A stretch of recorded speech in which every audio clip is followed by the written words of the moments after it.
18 years old, he was voted Young Magician of the Year, and he came up with some pretty magical impressions on copycats as well. So if I said abracadabra, you will see that it's Andrew O'Connor.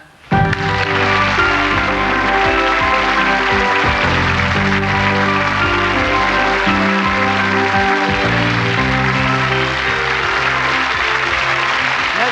that I didn't fall down the stairs. You noticed that, didn't you?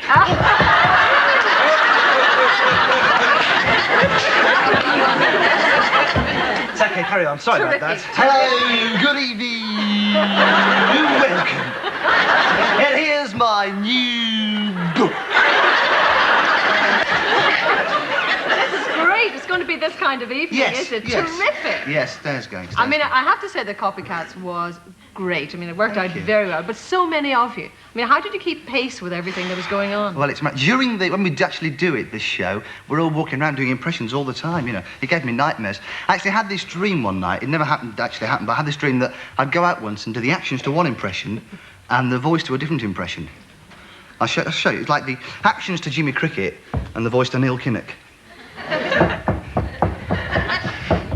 Ladies and gentlemen, come here. And I want to say, as I said before, that I am decisive, I think. And then worse than that, I did the actions of Rick Mayall and the voice of Ronald Reagan.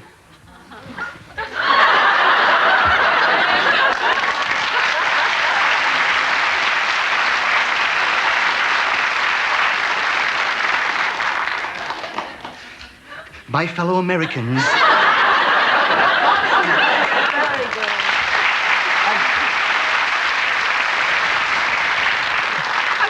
Got a great knack for accents and taking people off generally. Now, at what point did you realise that you could do that? Well, it was accents first. I was at drama school, and I was from Birmingham. And I spoke like Kevin Turvey all the time. Really, you know. And I talked like him naturally, and so all the rest of the kids were, hello, and how are you? Jolly nice. And I was, hello, mate, how's it going? All right, pleased to meet you. So the headmistress would never put me up for any auditions until one day they had an open audition for Lingaphone, you know, those records you play, and they go, and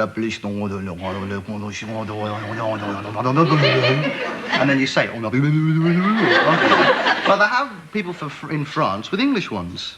And so I went in and they said, OK, Andrew, try and read this, will you? And I went, all right, then, certainly, yeah, OK. This is what the French kids are going to learn. Mary and John are sweeping up the leaves. Now repeat after me. Mary and John are sweeping up the leaves. So somewhere in France, a kid can say, Mary and John are sweeping up the leaves. And that's all. That's all the kid can say. That was a really ambitious job then, wasn't it? Oh, very ambitious, yeah. And that sort of broke it for me. Then I thought, well, if I can do a straight accent, I can do lots of things. I like the magic side of your career, because my dad actually was a magician. Really? He said I was his best trick. Oh. Have you got any little tricks up your sleeve? Well, I suppose I could, as it happens. By some strange coincidence, I'll show you. I've got two hankies here, look. And I'll take these hankies, Gloria, and I'm going to tie them together. Now, once I've tied them together, I want you to put them somewhere nice and safe.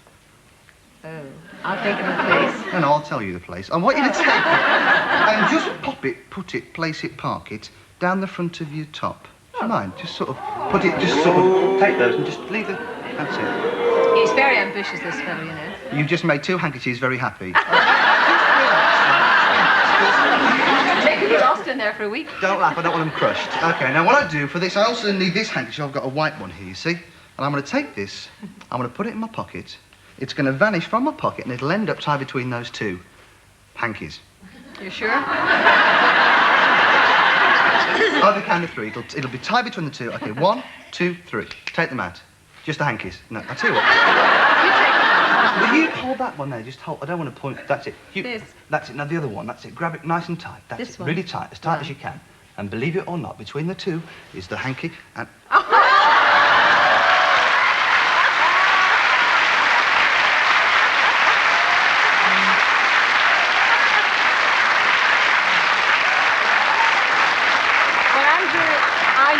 Fast worker, but not that fast.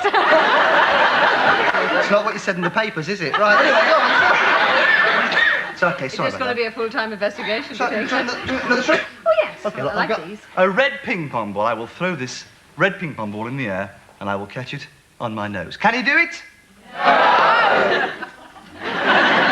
Okay, on the air, on my nose. Get a standing ovation. This. 1, 2, 3.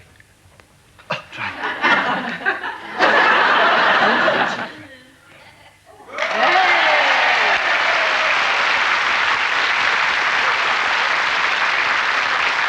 Thank you very much. Come on, thank you.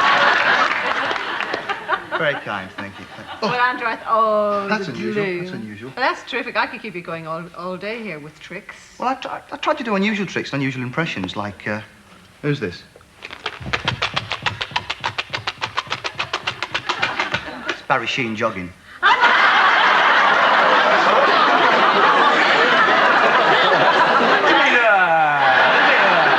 I think, Andrew, you're going to get the standing ovation anyway, because I think you're brilliant. Thank you very much indeed. Thank Mr. you. Andrew O'Connor. Thank you very much.